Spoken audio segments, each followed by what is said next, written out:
What up, guys? It's your girl Maura T, and welcome back to my channel. Subscribe, like, comment, and share.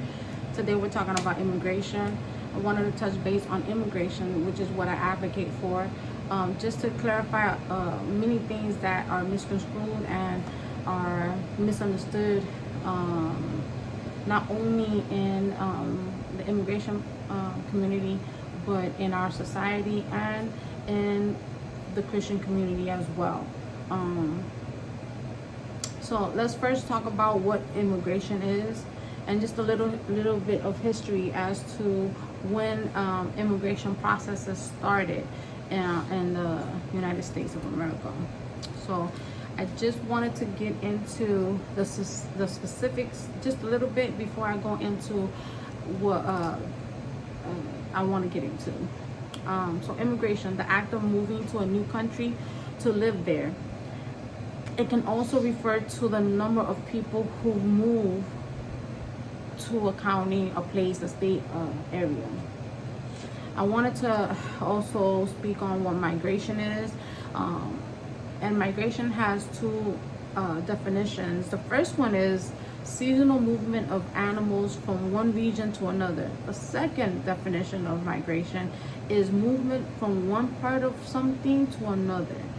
Okay, so usually migration happens when either animals or people are moving from one place to another, right?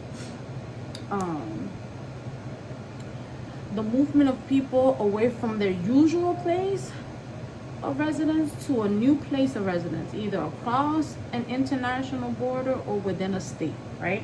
So basically that's what's been happening, right? Since when has that been happening here? Now we already know about the Pilgrims, the Indians. We already know about Native Americans. We already know about all that. And if you don't know, just look up your history, search it out, do your research. Knowledge is power, right? 1891. That's when the first federal office of immigration was created. The United States Citizenship and Immigration Services, which is UCIS, was established in 2003, right? We come a long way. There's different departments within the immigration system, right? We have the UCIS, we have the Immigration Act of 1991, that's when it happened. And then in 1933, the Immigration and Naturalization Services, which is IWS, was created to consolidate the federal government's immigration and naturalization functions. So basically the process, and also documenting immigrants, foreigners, right? In 2003, the Homeland Security Act was established. The Department of UCIS was fully created and established. The Immigrations and Custom Enforcement, which is ICE.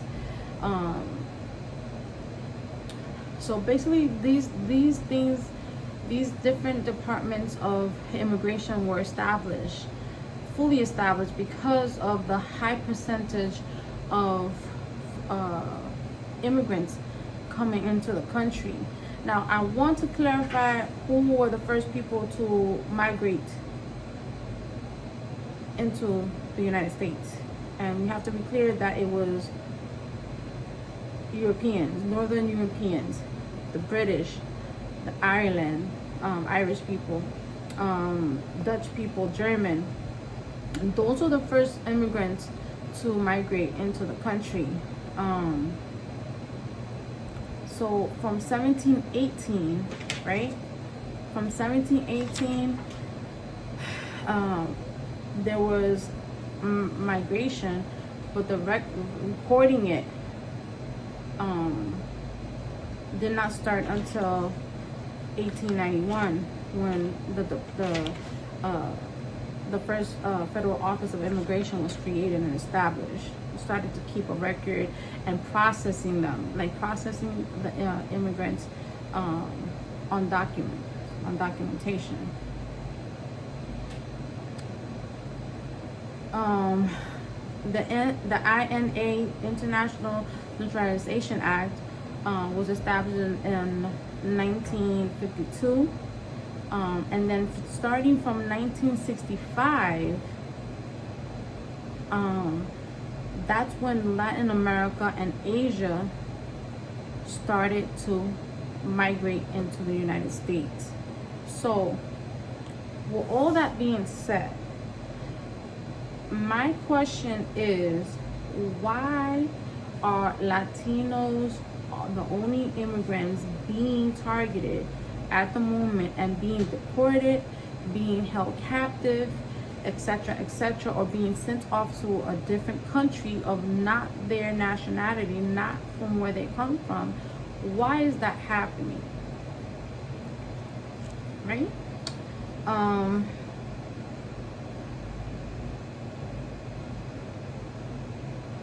So I just wanted to clarify.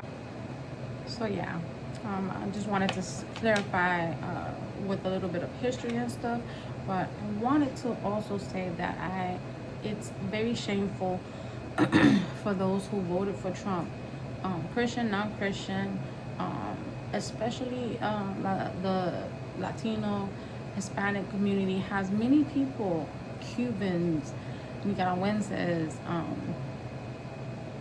even some very few Mexicans that are like for Trump, and they're the ones being deported. And my question is, why is it just the Latino community being deported? Why isn't it the Russians, the Germans, the Northern Europeans? Why isn't it any of these white folks being deported? It's just the Latino. It's a targeted racism mission that's happening with this administration. Why isn't Melania Trump deported? Why? Why isn't Marco Rubio deported? That is the question right now. It's only targeted to Latino communities, and the ICE department needs to be regulated. We need an immigration reform immediately. And I've been saying it, and I keep saying it. Because there's racism within our own community, right? And I will go into that later on. In the next video, I will talk about exactly what racism is. I've spoken about racism previously, but I want to talk about specifically the 4 types of racism, and we'll go into each one and where it's happening, why it's happening, and what is our fight as activists in the community, what it is that we have to battle with. And just the simple terms, what targeted racism is. Targeted racism is the result of people of targeted racial groups believing, acting on, or enforcing the dominant white system of racial discrimination and oppression. And right now, it's beyond discrimination and oppression. It's wanting to eliminate us. It's wanting to eliminate history, even with the DI situation, wanting to eliminate history. And you can't erase history. And I'm gonna tell you something, what's happening right now is gonna be marked in history, and we're gonna be talking about it forever. We're gonna be like, yo, do you remember Trump got voted in again for a second term, and this fool came in and did a mess? Yeah, we're gonna be talking about that forever. So no matter how much of Black history you want to delete or erase, no matter how much you want to deport Latinos or Hispanics, they're going to still exist. No matter how much paperwork or documentation you want to burn up, it still exists, and there's always backup documentation of everything recorded in history. How dumb can you be to think that there's only one form of recording something in history? I don't know. I'm just saying. But I wanted to just make that clear that what's happening in the Latino Hispanic immigration community with these with these raids, these retaining, with these deportations and detaining these people, they've had to release most, or if not all, of those that were being retained in Guantanamo Bay, because most of those people are citizens, permanent residents, people who don't even have not 1 ounce of criminal background. How evil can you be?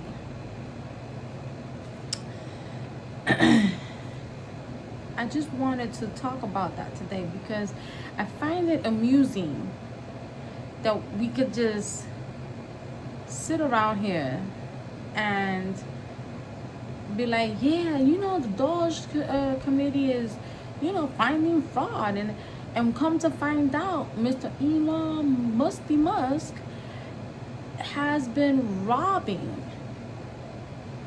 About $2.4 million has already been recorded, him robbing that. It doesn't make any sense. It really doesn't. So there are new policies and regulations for the immigration department, and every day is something. I'll put in the details what they are, because it's so many things that are, visas. Now we can't, the immigrants can't ride in planes. They can't fly. They can't travel anywhere now. Licenses. They can't have a license, and now if they don't have a license, they get locked up. Like, which one you want? Like, they just making things overly complicated, and they're all scattered all over the place. There's no order. There's no order right now. There's chaos. There's a constitutional crisis. There's chaos. But what I really want to touch base on is the disrespect and the disregard to human decency, to human rights.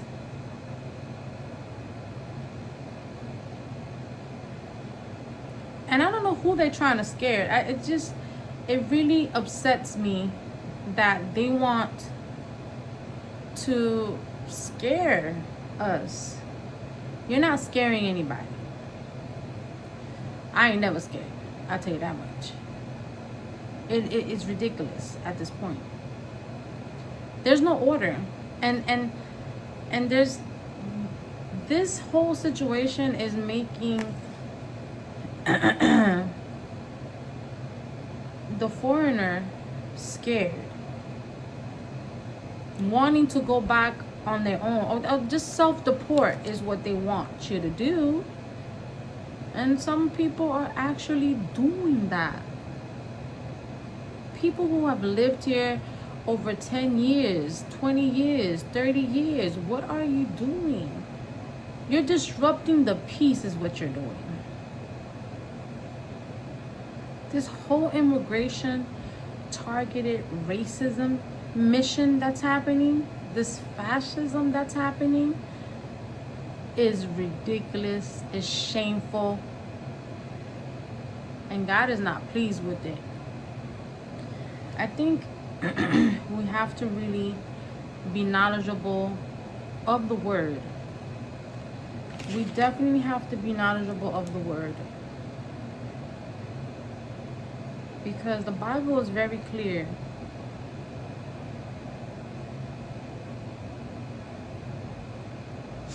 As to what it says about the foreigner.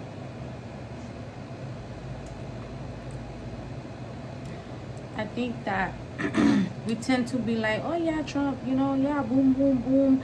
You know, he's the best person for that. Oh, prophecy and all this, that, and the third. We tend to just be distracted with a lot of crap and not really focus on what the truth is, right?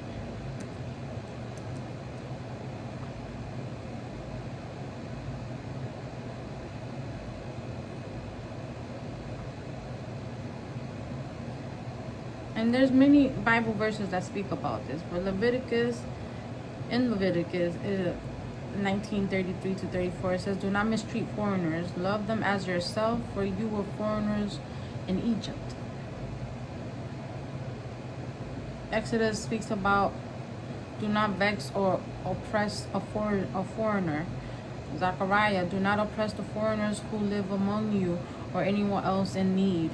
Numbers, I am the Lord, and I consider all people the same, whether they are Israelites or foreigners living among you. And we can always look to Jesus as well. You know what I'm saying? Like, it does not make no sense. It really doesn't. It doesn't. These people say that they're Christian and they, you know, they want a Christian nation, which was never a Christian nation. And it doesn't make no sense.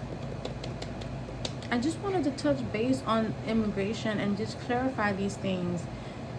You know what I'm saying? And for you that is immigrant, para usted que es inmigrante, usted tiene derechos. Sigue la lista de tus derechos, ¿verdad? Usted no tiene que contestar preguntas. Usted, si desea demostrar tu ID, lo demuestra. Si desea abrir la puerta, yo sugiero que no la abra. Usted no tiene que hablar. If you're an immigrant, you don't have to speak. You don't have to respond to questions. You don't even have to show your ID. You can plead the fifth and not state nothing. Request a lawyer. And you know what? And out of all this, nobody has spoken about Miranda rights. Nobody has spoken about Miranda rights. Always make sure that you're requesting a valid warrant, a judicial warrant signed by a judicial judge. And let me tell you something, they mad because we are knowledgeable, that we are smart, intelligent intellectuals, and that we are activists that are actively advocating, period. And we don't stop. I'm not stopping, period. Yeah, I just wanted to do a short vid on immigration, y'all. I didn't want to really like get into specifications. I do this every single day. I respond questions, explain policy, I educate people on history, etc., and give them resources of lawyers, help them fill out their paperwork. This is not an easy task. This is not easy. This is not something easy to do. And when you see your people, because even if I was born in the United States, my parents were Cuban, my husband's parents are Dominican, from Dominican Republic. They migrated to the United States for a better life. It doesn't make any sense. And we have to be clear. How you treat others is how you won't be treated. You know what I'm saying? So what we seeing, you know what I mean? Like other countries mocking our president and making him the living stock, like the laughing stock in their articles, newspapers, magazines, websites, and anything media. There's nothing good that's being said about our president and this administration. And that's shameful. That is sad. And that needs to be clear. Will they wake up and repent from their ways? We don't know. Only God knows. But I just wanted to touch base just a little bit and just make it clear that all this mumbo jumbo, oh, but he's Christian, oh, but he's Christ-like, oh, but no. If you're a Christian and you know me, if you're somebody that knows me, knows that this is what I do. I serve feeding the homeless. I serve giving out clothes, food, toys.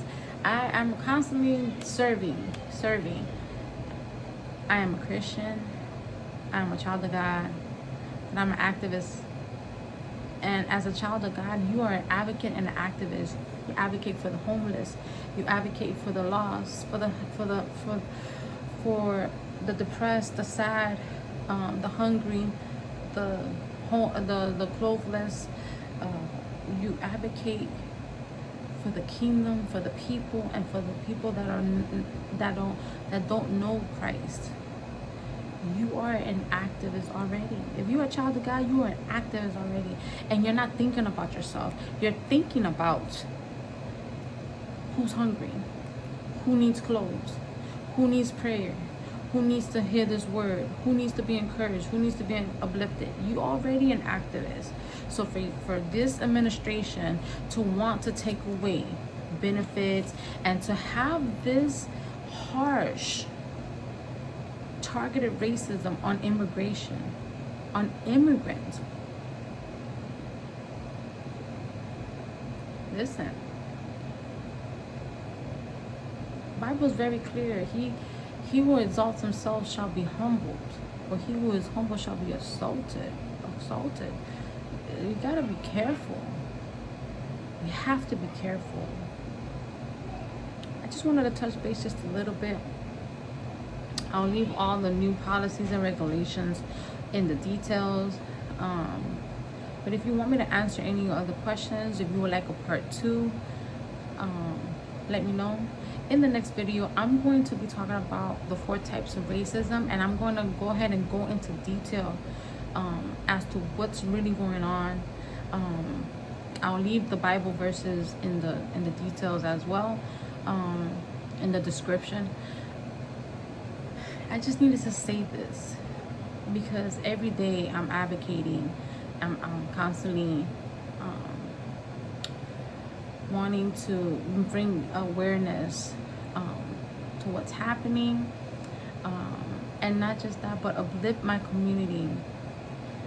Quiero que la comunidad inmigratoria, que mis latinos, mis hermanos latinos y hispanos, que están asustados, que se sientan que necesitan ayuda. Quiero que sepan que la ayuda está. Nosotros que somos activistas estamos con las manos y los pies metidos full force para ayudar a ustedes. Estamos protestando, estamos admitiendo peticiones, estamos llamando a nuestros senadores y nuestros representantes. Estamos en la brecha.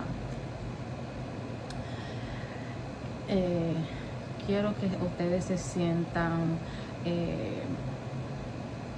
con la paz de Dios, con la paz del Señor. Yo sé que puede ser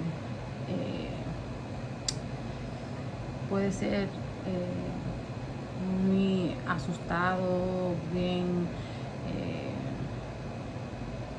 agresivo. La situación puede ser bien agresivo. No es fácil que te toquen la puerta, que pidan fulanito está aquí y todo eso. Todo bien calmado. A quien busca, la persona no está. Usted tiene un warrant, lo tiene firmado por un juez judicial. Verifique que todo esté claramente. Si puedes grabar, graba también. Y si tú quieres saber, puedes poner vivo, tu Facebook vivo, tu Instagram vivo, TikTok vivo, para que vean lo que está ocurriendo y se avergüencen de ser tan racista, porque en el departamento de ICE también hay hispanos y latinos y hay gente de diferentes países. Sea sabio en esta situación, sepa que nosotros los activistas los líderes en la comunidad. La mayoría estamos con ustedes.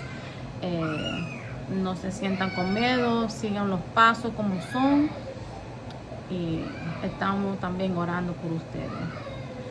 Yeah, guys, so I just wanted you guys in the immigrant community to know that us activists are in full force, that we're here, that we're working, that we're petitioning, that we're protesting, that we're calling our senators, that we're calling our leaders, our government, and we're doing everything in our power to go ahead and get these things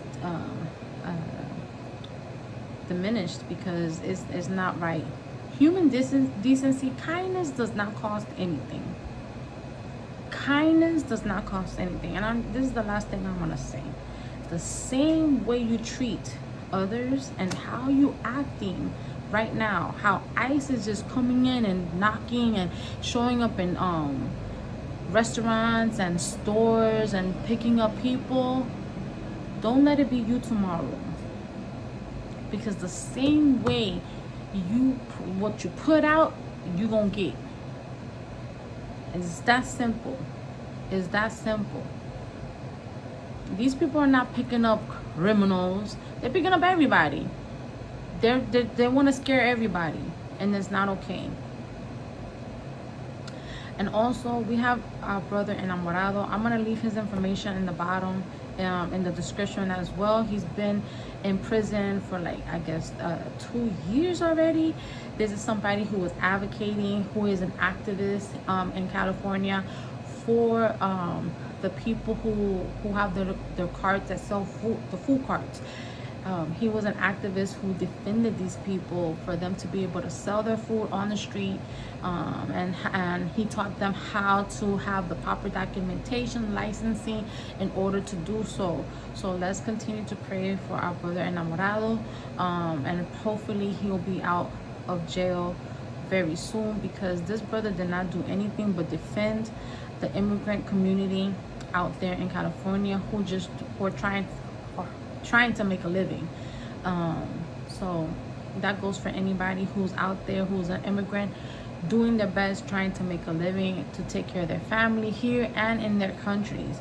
Know that we're working very hard for all this to end. Again, me, Maura Taveras, is really fighting hard for immigration reform. You guys will see very soon some movements that are going to be happening for this to happen, because it needs to happen, and it needs to happen now. So I'll see you guys in the next video. In the next episode, we're going to have the explanation of what the 4 types of racism are. Once again, I previously have explained it, but I'm going to go into a little bit more detail and bring it to what's happening today. And also, we're going to have episode 4 that's going to be explaining DEI with my girl Destiny.